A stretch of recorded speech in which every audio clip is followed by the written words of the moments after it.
शिवसेना नाही, शहासेना आहे. भाजपची ती बी टीम आहे. मराठी फोडण्यासाठी शिंदेसेना उभी केल्याचंही त्यांनी म्हटलंय. उद्धव ठाकरेंनी टू द पॉइंट आरोप यावेळी केल्याचंही पाहायला मिळतंय.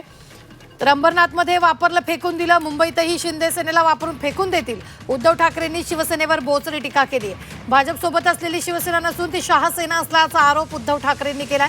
ती शहासेना भाजपची टीम बी असून मराठी माणसांची मतं फोडण्यासाठी तयार केल्याचा आरोप उद्धव ठाकरेंनी केला. अंबरनाथमध्ये शिंदेसेनेला वापरून फेकून दिलं, तसं मुंबईतही त्यांना वापरतील आणि फेकून देतील असा टोला त्यांनी लगावलाय. दरम्यान मुख्यमंत्री देवेंद्र फडणवीसांनी पलटवार केलाय. ठाकरेंवर कुणाचा विश्वास आहे का असा सवाल त्यांनी केला. तर महापालिका निवडणुकीनंतर उद्धव ठाकरेंचं अस्तित्व संपणार आहे असा दावा शिवसेनेचे प्रवक्ते राजू वाघमारे यांनी केला. शिवसेना भाजपची बी टीम असती तर एवढे आमदार खासदार निवडून आले नसते, अशी प्रतिक्रिया राजू वाघमारे यांनी दिली आहे.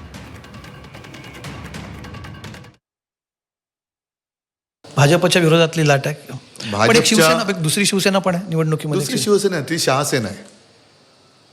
ती शहासेना आहे, त्यांची ती बी टीम आहे आणि मराठी मतं फोडायला त्यांचा वापर केला जातोय.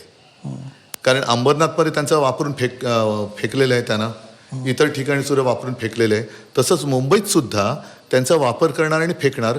त्यांना मराठी मतं फोडायची आहेत म्हणून आता ती शिंदेसेना मिंदेसेना त्यांनी उभी केली.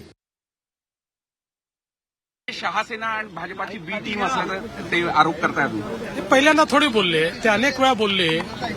प्रश्न हा आहे की ते बोलल्यानंतर कोणाचा त्यांच्यावर विश्वास आहे का.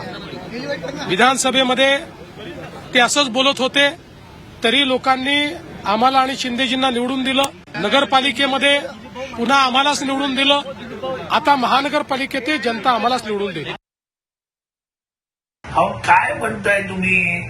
जी बी टीम असते आणि जी मतं खाते त्यांचे 7-7 खासदार निवडून येत नाहीत. जी बी टीम आहे त्यांचे 80 उमेदवार उभे केल्यावर 60 आमदार निवडून येत नाहीत. जर बी टीम असती तर स्थानिक स्वराज्य संस्थांच्या निवडणुकीमध्ये भाजप खालोखाल सगळ्यात मोठा पक्ष शिवसेना राहिला नसता. अहो कसली टीम आणि कसलं काय. आपल्या अस्तित्वाकडे बघा. या निवडणुकीनंतर जे अस्तित्व तुमच्या वाट्याला येणार आहे त्या अस्तित्वाकडे बघा उद्धव साहेब.